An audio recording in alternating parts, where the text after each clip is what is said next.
Pemirsa, aktor sekaligus terdakwa kasus narkoba Ahmad Zoni dipindahkan dari Lapas Nusa Kambangan ke Lapas Narkotika Cipinang. Pemindahan ini dilakukan sementara untuk mempermudah proses persidangan.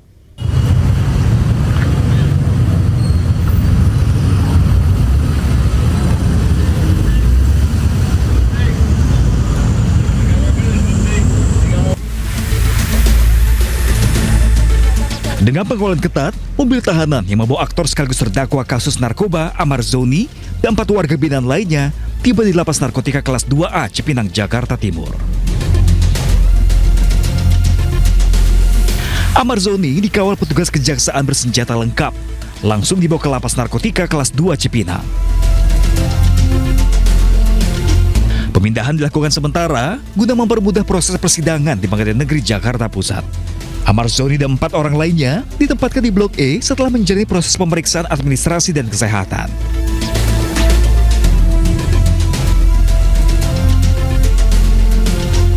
Saudara Ahmad Zoni, narapidana di Lapas Karanganyar Nusa Kambangan, tiba di Lapas Narkotika Jakarta berdasarkan surat izin Direktur Jenderal Pemasyarakatan dan permohonan dari Kepala Kejaksaan Negeri Jakarta Pusat untuk dititipkan sementara dalam rangka persidangan di Pengadilan Negeri Jakarta Pusat.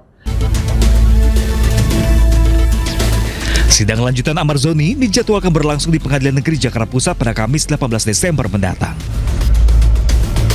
Dari Jakarta, Rio Manik, iNews melaporkan. Ke informasi lain, pemirsa, polisi gelar prarekonstruksi kasus anak bunuh ibu kandungnya di Medan, Sumatera Utara. Satuan Reserse Kriminal Kepolisian Resor Kota Besar Medan, Sumatera Utara menghadiri terduga pelaku bocah yang masih berusia 12 tahun, ayah dan kakak pelaku dalam prarekonstruksi pembunuhan ibu kandung. Selain untuk mencocokkan keterangan awal saksi dan tersangka, prarekonstruksi digelar untuk meyakinkan unsur pidana sebelum rekonstruksi resmi dengan tersangka. 6 jam menjalani prarekonstruksi, terduga pelaku langsung dibawa ke Mapolrestabes Medan untuk perkembangan penyelidikan lebih lanjut. Saat ini polisi masih menunggu hasil pemeriksaan asesmen dari psikolog anak yang berhadapan dengan hukum.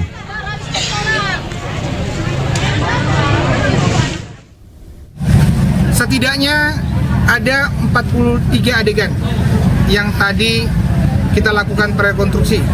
Mudah-mudahan ini lebih menyempurnakan proses penyidikan dan proses penyelidikan lanjutan yang kami laksanakan.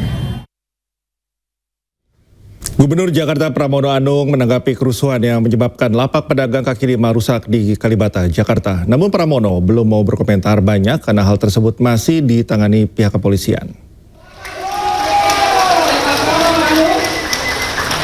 Pramono menjelaskan Pemprov Jakarta belum mau berkomentar sebelum kasus ini selesai ditangani pihak kepolisian. Pramono menjelaskan bahwa lahan terjadinya kerusuhan merupakan milik Pemprov Jakarta. Pihaknya telah mempersiapkan penataan untuk pedagang UMKM yang terkena dampak kerusuhan.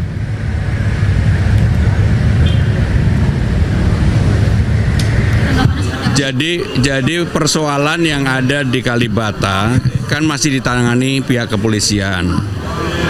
Ada pedagang, ada mata elang dan sebagainya. Jadi kami menunggu sampai kemudian selesai hal yang berkaitan dengan persoalan hukumnya.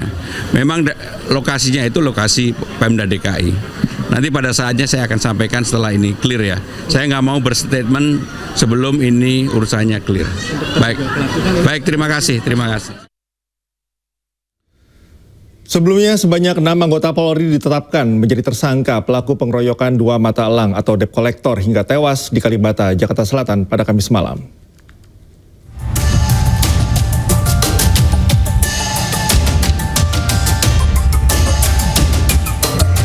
Enam anggota Satuan Yanma Mabes Polri ditetapkan sebagai tersangka pengeroyokan hingga menyebabkan tewasnya 2 mata elang atau debt collector di Kalibata, Jakarta Selatan. 6 orang personil Yanma Mabes Polri yang ditetapkan tersangka antara lain Brigadir IAM, Bribda JLA, Bribda RGW, Bribda IAB, Bribda BN, dan Bribda AM.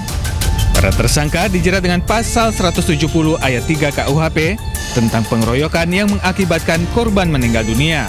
Para tersangka akan menjalani sidang etik profesi Polri pekan depan.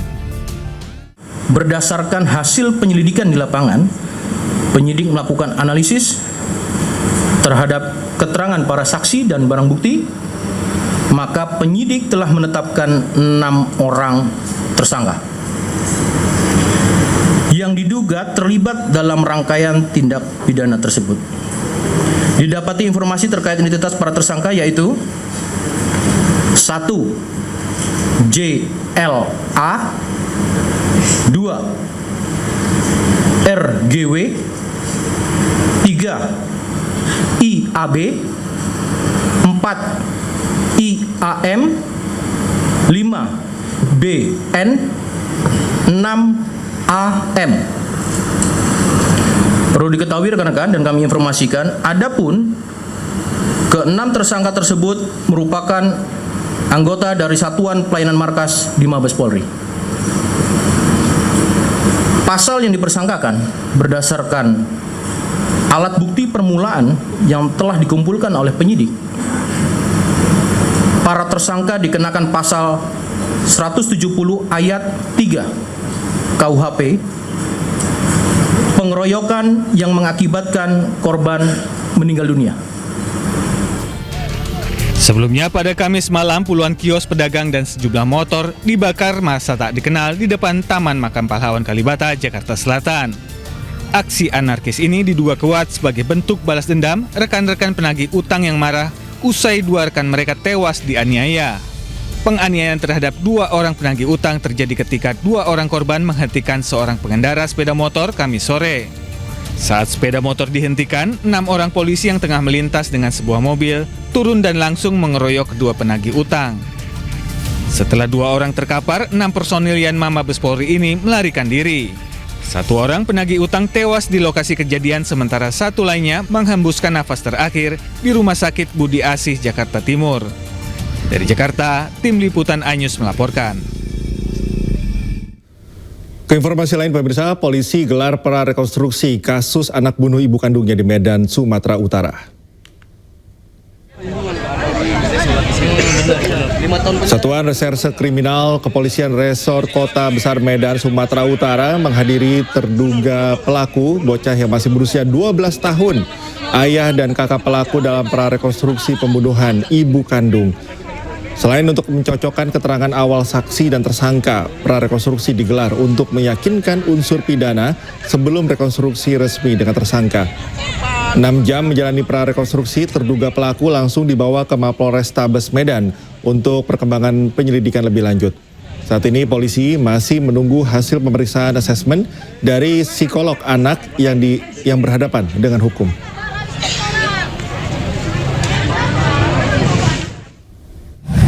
Setidaknya ada 43 adegan yang tadi kita lakukan prarekonstruksi.